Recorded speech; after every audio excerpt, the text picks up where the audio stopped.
नमस्कृत्य नरं चैव नरोत्तमं देवीं सरस्वतीं व्यासं ततो जयमुदीरयेत्। ओम नमो भगवते वासुदेवाय, ओम नमः पितामहाय, ओम नमः प्रजापतिभ्यः, ओम नमः कृष्णद्वैपायनाय, ओम नमः सर्वविघ्नविनायकेभ्यः।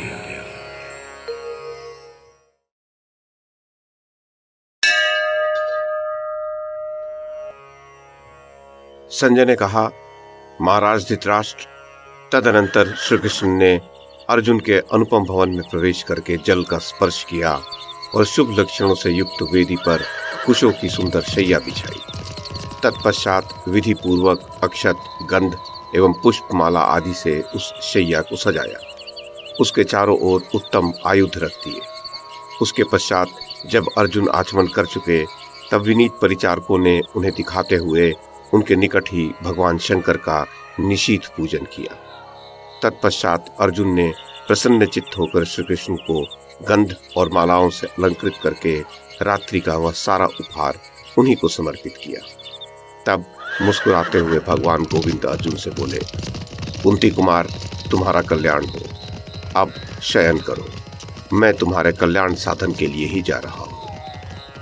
महाराज, ऐसा कहकर वहां अस्त्र शस्त्र लिए हुए मनुष्यों को द्वारपाल एवं रक्षक नियुक्त करके भगवान श्री कृष्ण दारुक के साथ अपने शिविर में चले गए। वहां बहुत से कार्यों का चिंतन करते हुए उन्होंने शुभ्र शैया पर शयन किया। राजन, उस रात्रि में पांडवों के शिविर में कोई नहीं सोया। सभी चिंता में पड़े हुए कह रहे थे। पुत्र शोक से संतप्त हुए अर्जुन ने सहसा सिंधुराज जयद्रथ के वध की प्रतिज्ञा कर ली है। वे अपनी इस प्रतिज्ञा को कैसे सफल करेंगे? उन्होंने पुत्र शोक से संतप्त होकर बड़ा कष्टप्रद, बड़ी भारी प्रतिज्ञा कर ली है। उधर राजा जयद्रथ का पराक्रम भी महान है, तथापि अर्जुन अपनी प्रतिज्ञा को पूरी कर लेंगे, क्योंकि उनके भाई भी बड़े पराक्रमी हैं और उनके पास सेनाएं भी बहुत हैं। धृतराष्ट्र पुत्र दुर्योधन ने जयद्रथ को सब बातें बता दी होंगी। अर्जुन युद्ध में सिंधुराज जयद्रथ को मारकर पुनः सकुशल लौट आवे, यही हमारी शुभकामना है। अर्जुन शत्रुओं को जीतकर अपना व्रत पूरा करें। यदि वे कल सिंधुराज को नहीं मार सकेंगे तो अग्नि में प्रवेश कर जाएंगे। कुंती कुमार धनंजय अपनी बात मिथ्या नहीं होने दे सकते, और यदि अर्जुन की मृत्यु हो गई तो धर्मपुत्र युधिष्ठिर कैसे राजा होंगे? पांडुनंदन युधिष्ठिर ने अर्जुन पर ही सारा विजय का भार रख दिया है। यदि हम लोगों का किया हुआ कुछ भी सत्कर्म शेष हो, यदि हमने दान और होम किए हों, तो हमारे उन सभी शुभ कर्मों के फल से सव्यसाची अर्जुन अपने शत्रुओं पर विजय प्राप्त करे। अंबिकानंदन प्रभो, इस प्रकार बातें करते हुए और अर्जुन की विजय चाहते हुए उन सभी सैनिकों की वह रात्रि महान कष्ट में बीती। भगवान श्री कृष्ण उस रात्रि के मध्यकाल में ही जाग उठे और अर्जुन की प्रतिज्ञा को स्मरण करके दारुक से बोले, दारुक, अपने पुत्र अभिमन्यु के मारे जाने से शोकार्त होकर अर्जुन ने यह प्रतिज्ञा कर ली है कि मैं कल जयद्रथ का वध कर डालूंगा। ये सब सुनकर दुर्योधन अपने मंत्रियों के साथ ऐसी मंत्रणा करेगा जिससे अर्जुन समर भूमि में जयद्रथ को मार न सके। वे सारी अक्षौहिणी सेनाएं जयद्रथ की रक्षा करेंगी तथा संपूर्ण अस्त्र विधि के पारंगत विद्वान द्रोणाचार्य भी अपने पुत्र अश्वत्थामा के साथ उसकी रक्षा में रहेंगे।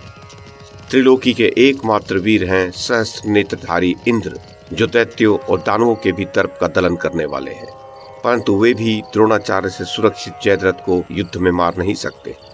अतः मैं कल वो उद्योग करूंगा जिससे कुंती पुत्र अर्जुन सूर्यदेव के अस्त होने से पहले जयद्रथ को मार डाले। मुझे स्त्री, मित्र, कुटुंबीजन, भाई बंधु तथा दूसरा कोई भी कुंती पुत्र अर्जुन से अधिक प्रिय नहीं है। दारुक, मैं अर्जुन से रहित इस संसार को 2 घड़ी भी नहीं देख सकता। ऐसा हो ही नहीं सकता कि मेरे रहते अर्जुन का कोई अनिष्ट हो जाए। मैं अर्जुन के लिए गज, अश्व, कर्ण और दुर्योधन सहित उन समस्त शत्रुओं को जीतकर सहसा उनका संहार कर डालूंगा। कल के महासमर में तीनों लोग धनंजय के लिए युद्ध में पराक्रम प्रकट करते हुए मेरे बल और प्रभाव को देखें। कल युद्ध में मैं सहस्रों राजाओं तथा सैकड़ों राजकुमारों को उनके अश्व, गज और रथों सहित मार भगाऊंगा। तुम कल देखोगे कि मैंने सम्रांगण में कुपित होकर पांडुपुत्र अर्जुन के लिए सारी राजसेना को चक्र से चूर चूर करके धरती पर मार गिराया है। कल देवता, गंधर्व, पिशाच, नाग तथा राक्षस आदि समस्त लोग ये अच्छी तरह जान लेंगे कि मैं सव्यसाची अर्जुन का हितैषी मित्र हूँ। जो अर्जुन से द्वेष करता है वह मुझसे द्वेष करता है, और जो अर्जुन का अनुगामी है वह मेरा अनुगामी है। तुम अपनी बुद्धि से निश्चय कर लो कि अर्जुन मेरा आधा शरीर है। कल प्रातःकाल तुम शास्त्र विधि के अनुसार मेरे उत्तम रथ को सुसज्जित करके सावधानी के साथ युद्ध स्थल में चलना। सूत, कौमोद की गदा, दिव्य शक्ति, चक्र, धनुष, बाण तथा अन्य सब आवश्यक सामग्रियों को रथ पर रख के उसके पिछले भाग में गरुड़ चिन्ह वाले ध्वज के लिए भी स्थान बना लेना।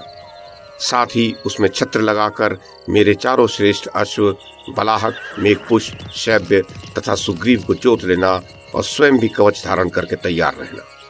5 जन्य शंख का ऋषभ स्वर से बजाया हुआ शब्द और भयंकर कोलाहल सुनते ही तुम बड़े वेग से मेरे पास पहुंच जाना। दारुक, मैं अपनी बुआ जी के पुत्र भाई अर्जुन के सारे दुख और अमर्ष को एक ही दिन में दूर कर दूंगा। सभी उपायों से ऐसा प्रयत्न करूंगा जिससे अर्जुन युद्ध में धृतराष्ट्र पुत्रों के देखते देखते जयद्रथ को मार डाले। सारथे, कल अर्जुन जिस जिस वीर के वध का प्रयत्न करेंगे, मैं आशा करता हूँ वहां वहां उनकी निश्चय ही विजय होगी।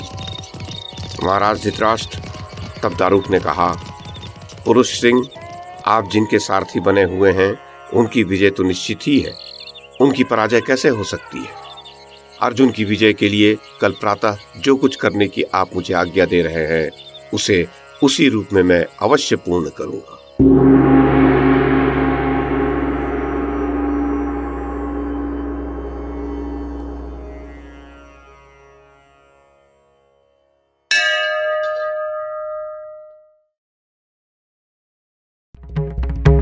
YouTube के माध्यम से महाभारत की कथा को एक श्रृंखला के रूप में प्रस्तुत करने का हमारा ये प्रयास यदि आपको सराहनीय लगा हो तो कृपया इस कड़ी को लाइक और शेयर करें, चैनल को सब्सक्राइब करें और बेल आइकन को दबाएं। साथ में अन्य लोगों को भी देखने के लिए प्रेरित करें। धन्यवाद और नमस्कार।